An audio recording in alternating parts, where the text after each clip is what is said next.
the end of World War II, we had 50% of the world's gross domestic product. We were making 54,000 airplanes a year, 7,000 ships, et cetera, and we were the new Rome. And we recognized it and devised a power management scheme in the 1947 National Security Act to, we thought, manage it. And it worked fairly well during the Cold War. But we haven't done anything since, and I think that's another sign of our inability to grasp the new world, if you will.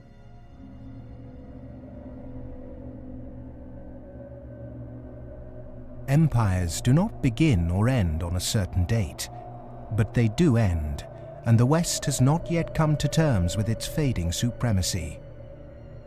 At the end of every empire, under the guise of renewal, tribes, armies, and organizations appear and devour the heritage of the former superpower, often from within.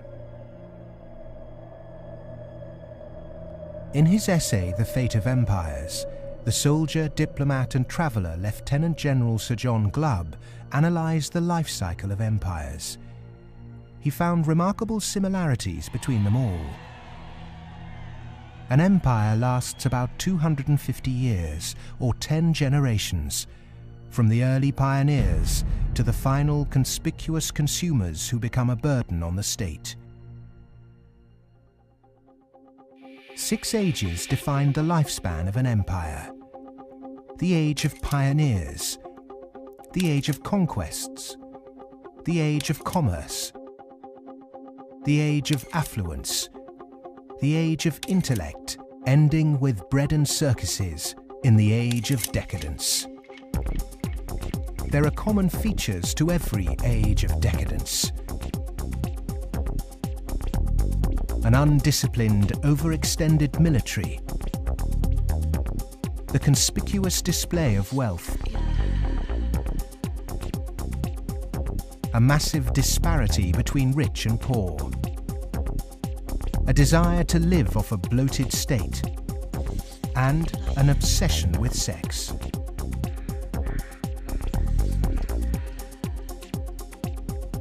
But perhaps the most notorious trait of all is the debasement of the currency.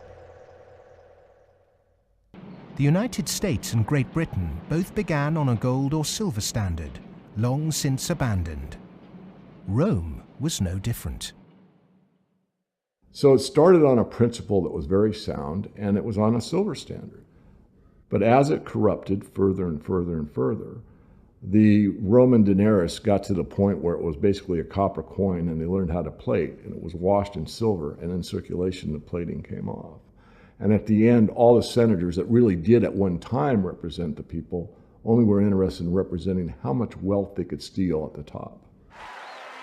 Great empire wealth always dazzles, but beneath the surface, the unbridled desire for money, power, and material possessions means that duty and public service are replaced by leaders and citizens who scramble for the spoils.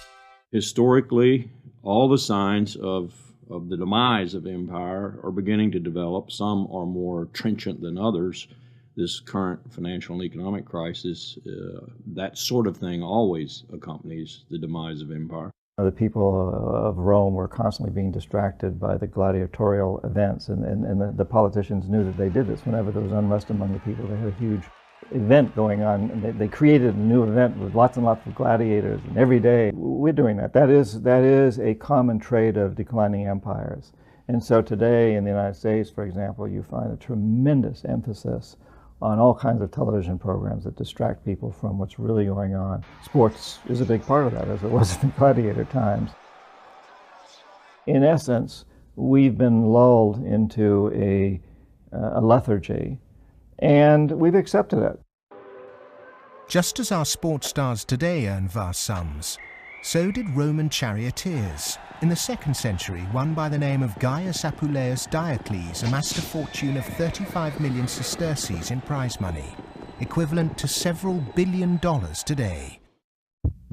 Strangely, perhaps, there's another profession that is disproportionately hallowed as an empire declines. The Romans, the Ottomans, and the Spanish all made celebrities of their chefs. And this again is typifying the end of an empire, where things were so great. We have this last oomph of momentum that we used to be great and we felt great and we don't feel it anymore. So everyone is out searching for it. Well, maybe it's in the best food or the best clothes or the best music or the best movies or a reality TV show or another magazine. But you can never get enough of what you don't need. What you need is a strong moral conviction that is pervasive throughout the society, and integrity reigns. There's a vast apathy. There's a vast amoralism, even a political nature to it. That is to say, there are vast numbers of people who don't give a damn. And so there's this natural, I suppose, entropy. Any living organism, which an empire is, of course, over time dies. Question is, how does it die? Does it die in a violent cascade of events, or does it die over a long period of time? The baby boomer generation were born into this age of decadence. Perhaps unwittingly, they've broken the unspoken intergenerational contract. Through unfettered consumerism, spiraling house prices, and a desire for eternal youth, the baby boomers have squandered future generations' inheritance. My generation, the generation right after my generation, I think we forgot that little phrase in the preamble to our Constitution, which says, "and our posterity." All of a sudden it became us, period. The baby boom generation, which I'm a part of, has gone and done the biggest misallocation of capital in the history of mankind. We have had cheap oil, or cheap energy is a better way to phrase it. We've had an abundance of ideas, and we have chosen a system and perpetuated it that is probably one of the worst ways to use the blessings that were bestowed upon us. And we are going to pay a price for that. Human beings are inconsistent and paradoxical. We hope for peace and immortality, but continually invent new ways to destroy each other. We're capable of the kindest, most noble acts and the most horrific atrocities. Human beings are complex creatures. I mean, for example, we're capable right now, at this minute, of acting in such a way as to make it likely, if not certain, that our grandchildren are going to face terrible disasters. And we're consciously acting to accelerate that likelihood, even though we all love our grandchildren. How can you be more contradictory than that? In spite of all the economic activities of last 50, 60, 70 years since the Second World War, and all the industrialization, we have not yet managed to solve the problem of poverty, deprivation, hunger, malnutrition. Millions of people every night go to bed without food, and millions of people are throwing away their food. Waste on the one hand, and poverty and deprivation and hunger on the other hand. Malnutrition on the one hand, and obesity on the other hand. What kind of system have we created? Why, with such brilliant knowledge on the planet, are we still struggling to distribute wealth fairly? How has the human race developed a flawed system of government and economics that serves the few at the expense of the many? And with such poverty in an age of plenty, why have we not had the will to change such a vicious social structure? Greed is the fundamental kind of ingredients for the immoral economy.